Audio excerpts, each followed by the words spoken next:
There comes a time. How to regain your children's respect without conflict. There comes a time in every parent's life when the balance quietly begins to shift. You spent decades nurturing your children, sacrificing, guiding, and loving them with every ounce of your being. And yet, one day, seemingly without warning, you feel the change. The roles begin to reverse. Perhaps your advice now falls on deaf ears. Perhaps your words are dismissed, your opinions overlooked, or worse, you made it feel like a burden in your own family. It hurts deeply. If you found yourself in this place, feeling unseen, unheard, or even disrespected by your own children, you're not alone. And while anger may feel like a justified response, it often drives a deeper wedge. But here's the truth. You don't need to fight to regain respect. You don't need to argue, demand, or justify your worth. There's a better way. Today, I want to share 6 powerful shifts, small changes in mindset and action that can transform how your children see you. These are not quick fixes or manipulations. They are deeper than that. They are rooted in strength, dignity, and self-respect. If you stay with me until the end, you'll discover how to gently, but firmly, take back your place as a respected and valued figure in your children's lives. Let's begin. Action 1. Stop chasing their approval. Reclaim your self-respect. As we grow older, it's natural to long for peace in our relationships, especially with our adult children.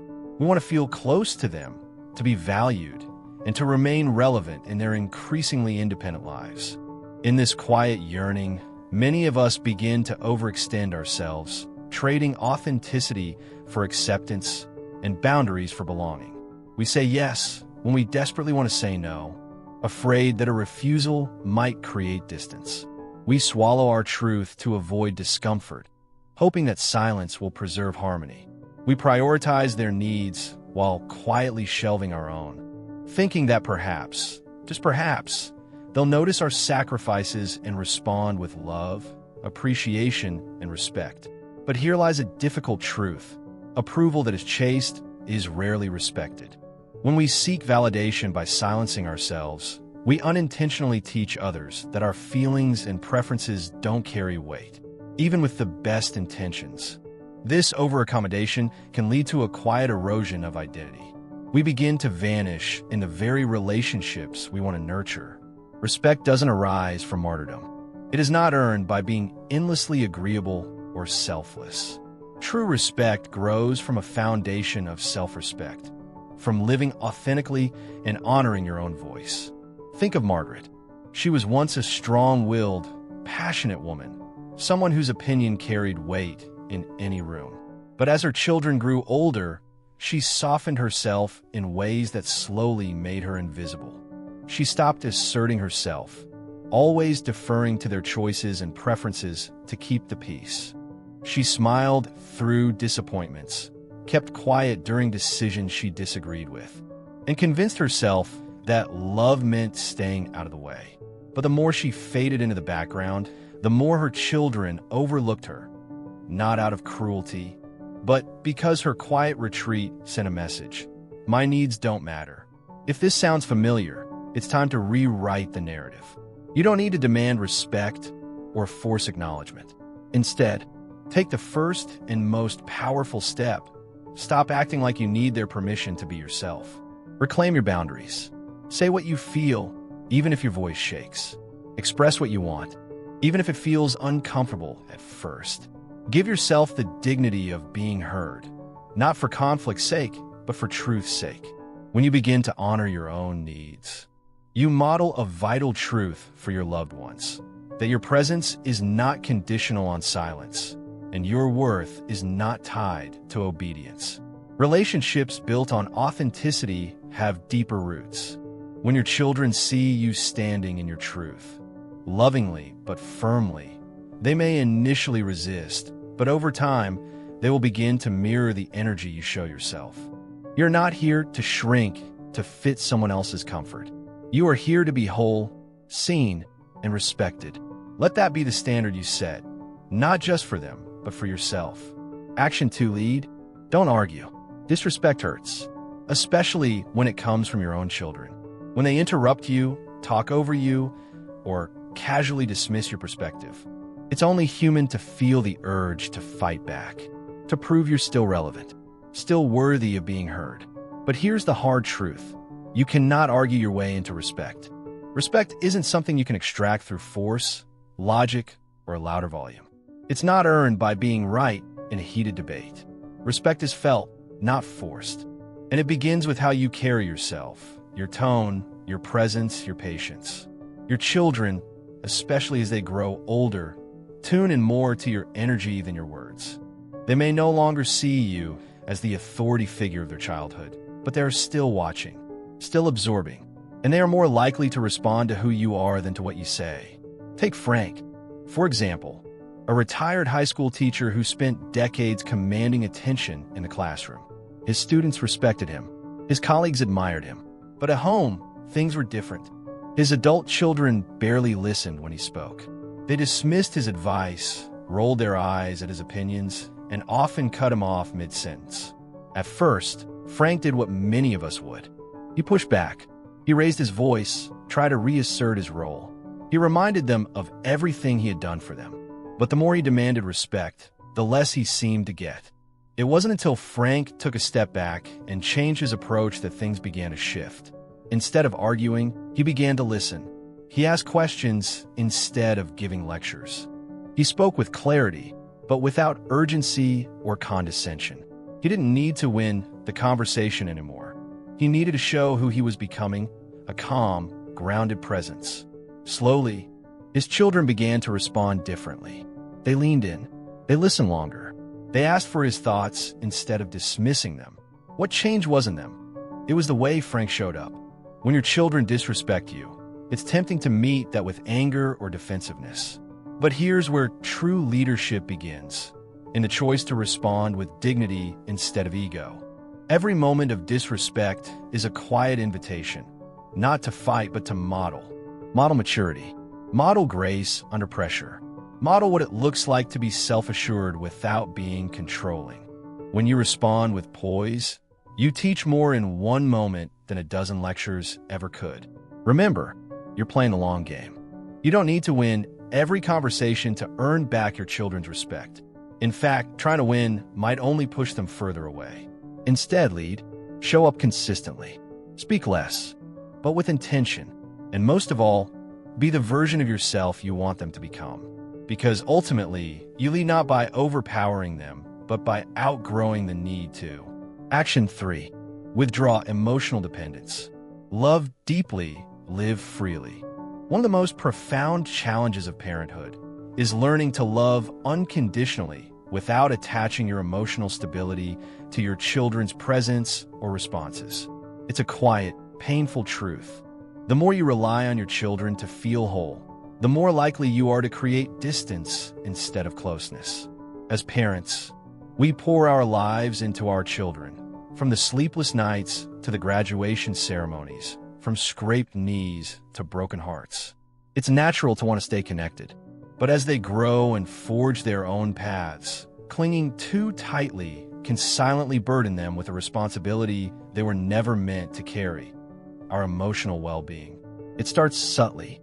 Constant texts, frequent calls, a heavy silence when they don't reply.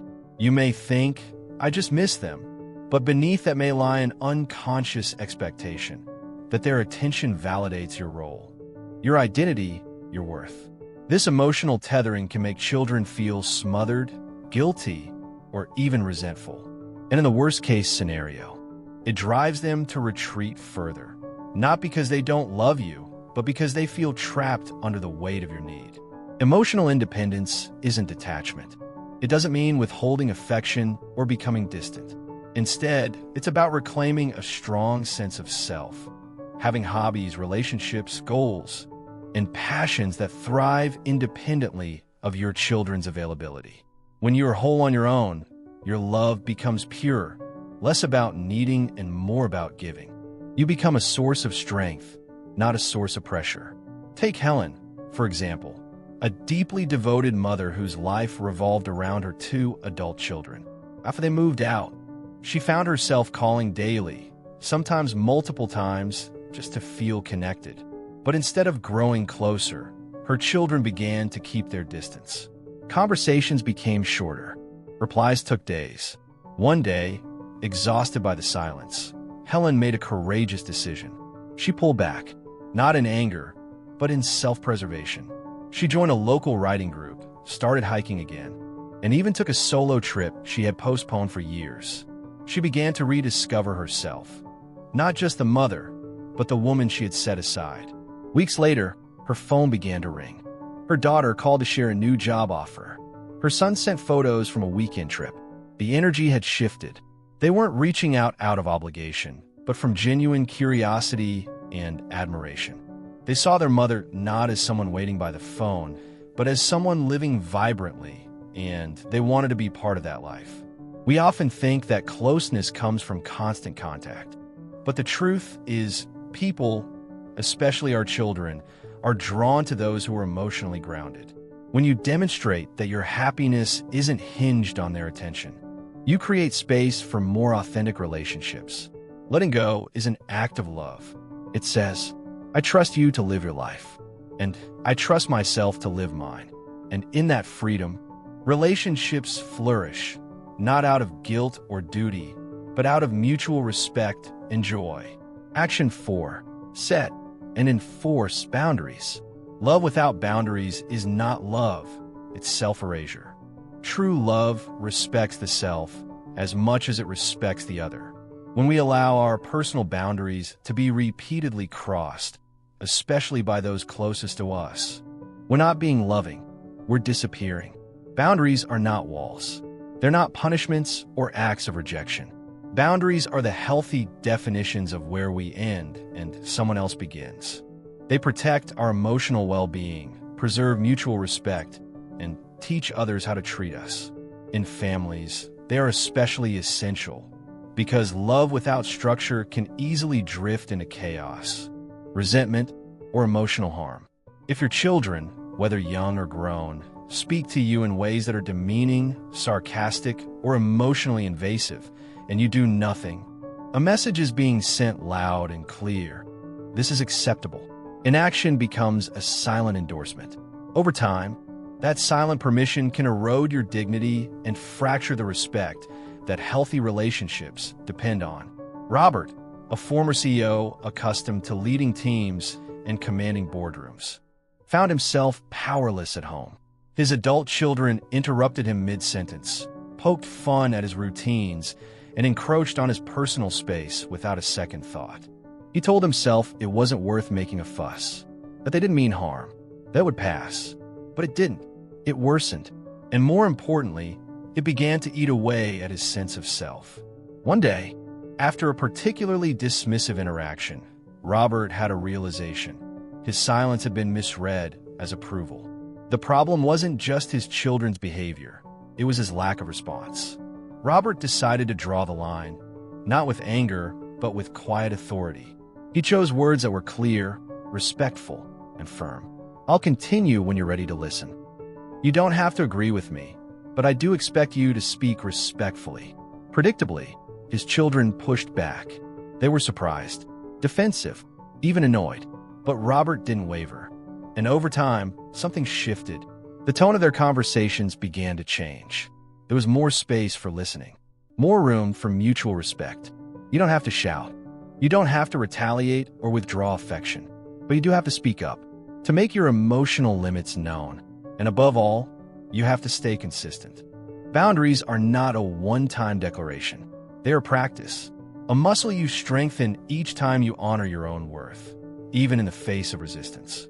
Because love that flourishes is love that includes respect, and respect begins with the boundaries you uphold. Action 5. Stop giving where there's no gratitude. Generosity without appreciation isn't noble, it's exhausting. We're taught that giving is a virtue. And for many of us, especially parents, caregivers, or those with empathetic hearts, giving becomes second nature. We give our time, our energy, our love, and even our money, often without hesitation. We show up. We sacrifice. We say yes, even when we're tired, even when no one notices. But here's a truth we don't say out loud often enough. Giving without gratitude doesn't make you a better person. It just makes you a tired one. If your kindness is consistently met with entitlement instead of appreciation, it's time to pause. Because generosity that isn't respected will eventually become resented. Take George, for example, a devoted father who gave endlessly to his children, financial support, emotional comfort, countless acts of care. He canceled plans to help them, picked up the phone at all hours, and made their needs a priority. But when he went through a rough patch and needed a little support in return, they were too busy. That moment shifted something in him. Not out of bitterness, but clarity. He realized his giving had become expected, not valued. So he made a quiet decision. He would stop giving reflexively. He would set boundaries. And something interesting happened. His children started noticing. They began to appreciate his presence, his help, his love. His generosity became visible again, no longer taken for granted. This is the power of healthy limits. When we give from a place of strength, not depletion, our generosity becomes a true gift. Not an obligation, not a transaction, a gift. It's not selfish to ask yourself, am I giving more than I should? Do I feel appreciated or just used? What would change if I stopped giving so freely? These questions can be uncomfortable, but they bring clarity. Because the truth is, your worth isn't defined by how much you do for others, especially those who don't value it. So give with love, but also with awareness. Give because you choose to, not because it's expected of you. And when there's no gratitude, it's okay to stop. Your kindness deserves to be seen. Your energy deserves to be protected. And you deserve to receive the same care you so freely give. Action 6. Build a life outside of them. This may be the most transformative shift of all. The quiet revolution that rewrites the story of love, identity, and personal freedom. As a parent, your devotion is unquestionable. You've poured yourself into your children, given your time, your energy, your dreams. But when your entire identity becomes wrapped around them, something unintended happens. They start to feel responsible for your emotional well-being. They sense your loneliness. They interpret your constant presence as pressure. They carry the silent burden of your happiness, and it weighs them down. You may not say it aloud, but they feel it. And no child, at any age, should feel like they're the only thing keeping you afloat. Eleanor, after losing her husband, felt adrift. In her grief, she reached for the most familiar anchors, her children. She texted them every day, offered advice even when it wasn't asked for, inserted herself into their decisions out of love and longing. But instead of bringing them closer, it drove a quiet wedge between them. They answered less often. They pulled away. It wasn't rejection. It was self-preservation. Then, Eleanor made a brave choice. She let go. She joined a hiking group and rediscovered her love for nature. She signed up for ceramics class and got her hands messy with clay and laughter. She traveled, small trips at first, then a solo journey to the coast where she watched the sunset and felt whole again. She found joy not in them, but in herself. And something shifted. Her children began to reach out, not out of guilt, but out of genuine curiosity. They missed her voice. They wanted to hear her stories. They admired her resilience, her independence, her joy. Because when you build a life of your own, you stop chasing their presence. And ironically, they start seeking yours. Your children are meant to be a part of your life, not the point of it. You're still a woman, a man, a soul, a seeker, a dreamer. You have passions left unexplored, friendships waiting to deepen, places to visit, books to read, meals to savor, sunsets to witness. You're not done living. And when your children see that, when they see you thriving, learning, laughing, expanding, they feel permission to live their own lives fully too. Without guilt, without fear, without the weight of your happiness on their shoulders. Reclaim your interests. What made you feel alive before they were born?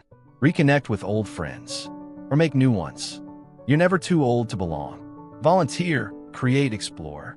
Your wisdom and presence are gifts the world still needs. Set healthy boundaries.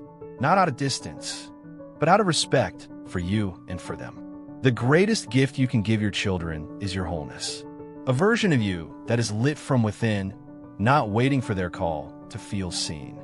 Live your life so well, they can't help but be drawn to you, not out of obligation, but out of love, admiration, and the desire to be close to someone who truly lives.